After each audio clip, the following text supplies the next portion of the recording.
You are here with Ben Moote, Hack That Funnel Radio. Today we're talking about how this game sometimes makes you sick. I have spent the last 5 years building hundreds of marketing funnels and systems for over 100 clients, and I can tell you, most of you are skipping the most important part of the funnel build. There is a secret step-by-step blueprint that makes every sales funnel profitable. What is it? That is the question, and this podcast is the answer. My name is Ben Moote, and this is Hack That Funnel Radio. So for the last 3 days, 4 days, 5 days, it's been 5 days, I've been sick. Like, I'm not talking about sick, like I've been having, like, if you could have a panic attack, that's an illness. That's what it felt like. Like, it was, I would sit at my desk, and as I was working, suddenly I'd have instant vertigo. And then all of my body would start tingling, and then it would feel like I was extremely heavy. Like, suddenly I was 1,000 pounds, and then at the same time I'm still having vertigo, so I felt like I was 1,000-pound elephant on a tightrope. And my heart started going. My heart, I was looking at my iWatch, my Apple Watch, and my heart rate was going from 55 to 170 back to 65, and it was like everywhere. And I was freaking out. I was having serious issues. And suddenly I had this headache, and like I had serious pressure, and I was exhausted, and I just kind of killed over. Like, for the next couple of days, I just laid in bed, and I felt absolutely horrible. And the question is, why? The day before that, I had a conversation with a good friend of mine who plays in the funnel game with us. And we were talking about how to hack your mind. Because in a lot of ways, we have these blueprints of why we don't make money.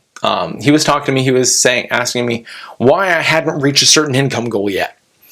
And I was telling him that I hadn't reached it yet because I'd make an excuse because, that would require me to do this. I don't have the time for that. He goes, yeah, but you can systemize that. You've done that before. Like, just turn that back on. I'm like, yeah, I could do that. He's like, so why don't you? I'm like, because I really want to work on this product. And he goes, Ben, it's interesting to me. Every time you get to the point where you could have massive success, you pivot entirely to something else. What is going on? And so I had given him a consultation that morning, and he turned to me and was like, okay, I got more out of this last hour and a half than you can imagine. Like, you've decreased my entire week. So let me help you with your mind, because this is where I'm good. I'm a sales guy. The reason you're not succeeding, Ben, is because you haven't hacked your brain. You're still relying on old money blueprints. For those of you who know, I can't remember even what it's called. Holy cow, I'm in trouble. Let me just pull it up on my computer really quick. I'm in trouble. Oh, for those of you who know the book, Secrets of the Millionaire Mind. There it is. For those of you who know the book, Secrets of the Millionaire Mind, this is mainly what's talked about in the main first beginning.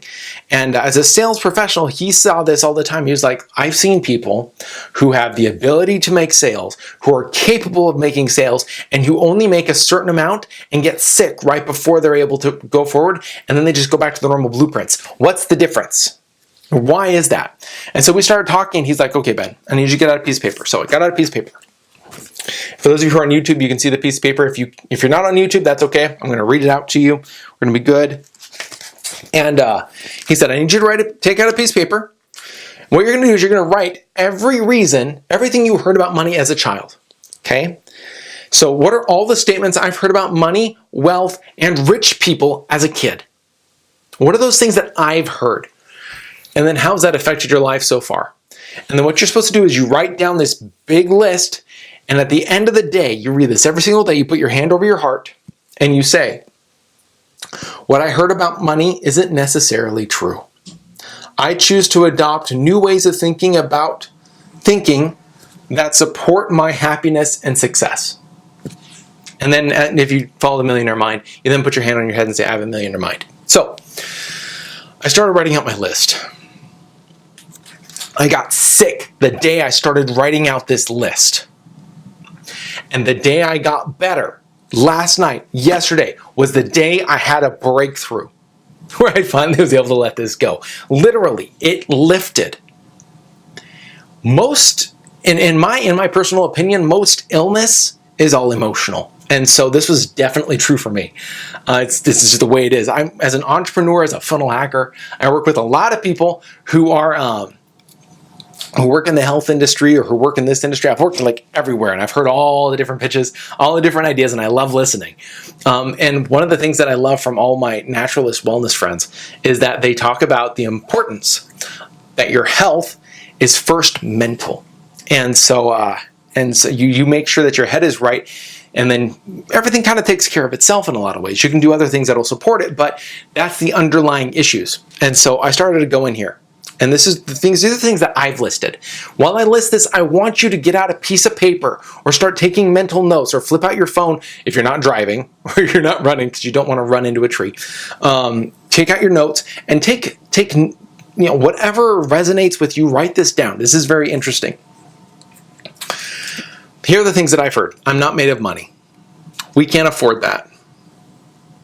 That must be nice to have money. All in quotes. Just because they have money, ... Okay. Well, at least he gives his money to good causes. You ever heard that one? Do you know what that money could do for such and such person in that situation? Like they were undeserving of the money to begin with, or they didn't do what they should have done with that money. When we don't have any money anyway, so why are we sitting it? Okay? It isn't fair. They have money just because. It just magically fell on them. We'll never be millionaires. I remember when my mother told me that once.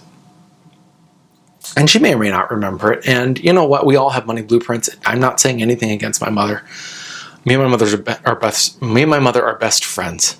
I love my mother to death. And I wouldn't say anything negative about her ever. But I remember when she told me that. And I racked my brain around that for the hardest time. Like, if you sum up all the money that Dad's made over his entire life, he will hit $1 million at some point. Like, we will be millionaires. We just won't have it all at one point. That's the difference. And she's like, that's what I'm saying. And I'm like, yeah, but at that point, you're still limiting yourself. So I disagreed, but I'd heard it. Keeping on going. I'll never get X paid off. My car, my house, my student loans. They'll never be paid off. It's not worth it to pay those things off. It's okay to seek wealth so long as you seek other things first. Like, I'm okay if you get wealthy and you're doing other things that are more important. That one just... Ooh. Okay. If someone is willing to pay you, this is my dad. This is my dad's influence. If someone's willing to pay you, you work your best for them to prove that you were a good choice, and so they keep you. My father was one of the best people you could have hired. And he is extremely meek in that he is strong, he is persevering, he will be one of the most courageous people out there, but he's not the person who will throw it in your face. And so he was laid off a lot. And so once I started getting to the age, 2 weeks, a month after they laid him off, they always wanted to rehire him. And he was like, I can't trust you. Ooh, I need to write that one down. I can't trust you. And so he came to me with those beliefs and said to me, Ben, when someone is willing to pay you, is willing to hire you, you work your butt off to prove it. You prove to them every single minute that you are worth the hire. And that helped me a ton in the employee space. But when you get out of the employee space, I was doing that same type of heavy lifting work for someone who paid me $7 an hour as someone who made $150 an hour. You do the math. It's all because of the belief. Here's another one. Everyone who starts a business loses their families. I'm not willing to risk it. That's something I heard as a kid. By the way, all those families, I knew them and they were rich. Rich people are too busy to spend time with their families. Rich folks' values are all different. Money confuses good people. Like, my whole goal is to be a good person. Like, I was an Eagle Scout at age 13. I wanted to be, not just be an Eagle Scout, I want to be an Eagle Scout faster than I could possibly ever be. And then I wanted to keep going. Like, I wanted to earn all my palms and all that stuff. For all of you who know what Eagle Scout is and all the stuff that comes afterwards. Okay? I want to join Order of the Arrow and I want to do all this stuff. Okay? I always wanted to be the good kid. I always wanted to make everybody happy. That belief money confuses good people. I always wanted to be the good person. I never wanted money because it would confuse me. I'm scared to death of that.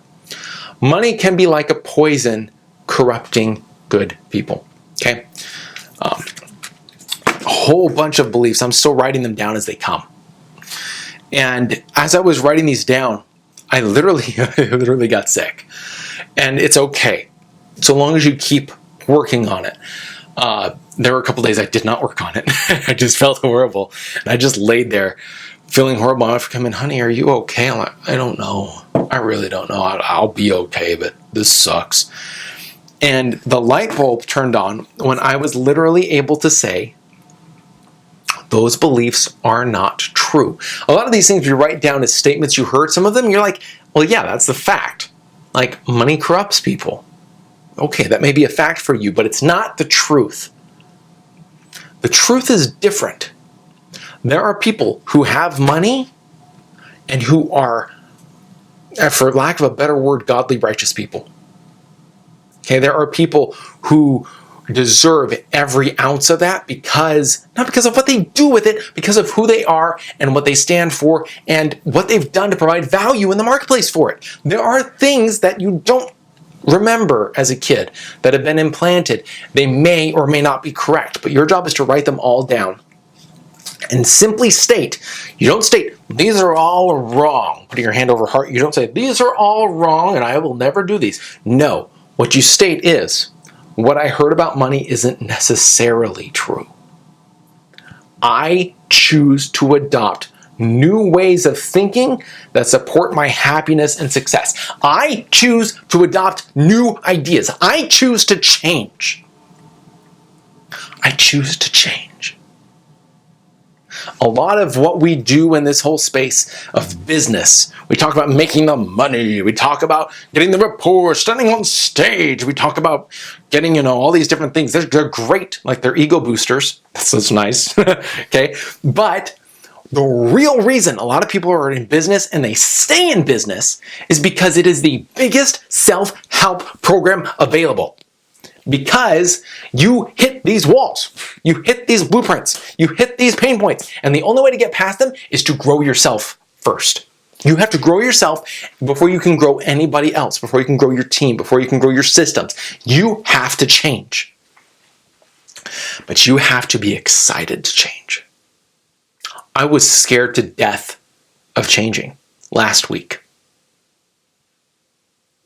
I changed. And that change has adjusted everything. My whole mind focuses, how can I change? How can I adjust? How can I find out? How can I do this? Now, how can I do that? And suddenly the world is so much bigger. And opportunity is literally all around. And I'm just like dying. Okay, I got out of school for business. And when I was in college, and I'm like, okay, I just need to find a good business that has a good idea. And maybe I'll be an entrepreneur if I can find an idea. Now I have way too many ideas, way too many opportunities. And they're all really big ideas. And I'm so excited. I'm so excited. But you'll find in your life, in your business, if you're committed to this game, there are going to be things that you're going to hit. They will impede your progress, but there is a way to hack your mind. There's a way to hack your mind.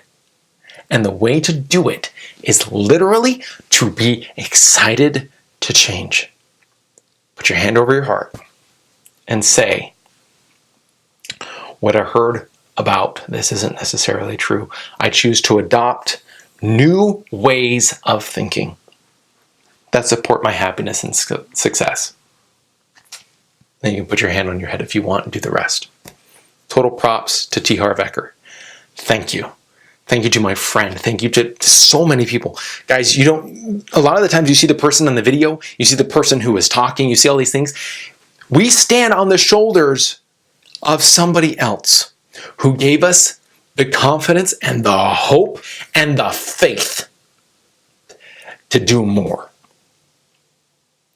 And that's all you need, is the confidence, the hope, and the faith. Faith is just belief in action. Just doing it. Just get out there and do it. Okay? You're going to fail. You're going to fall on your face. That's fine. Just keep falling on your face. Okay? Eventually, you'll learn how to walk. and you'll be a biped like the rest of us. Okay? Guys, have a wonderful day. This is really important to everything. Learn to change. Learn to grow. That's how you hack your mind. That's how you overcome the sickness. And that's how you become somebody who can change the world. Was that cool or was that cool? I want to offer something really, really special here. Do you have a question? Do you have a thought? Is there something that's been looming on your mind and you just want to get an answer? Well, check this out. If you can go to hackthatfunnelradio.com, scroll to the very bottom, you will be able to send me a direct voice message asking your question.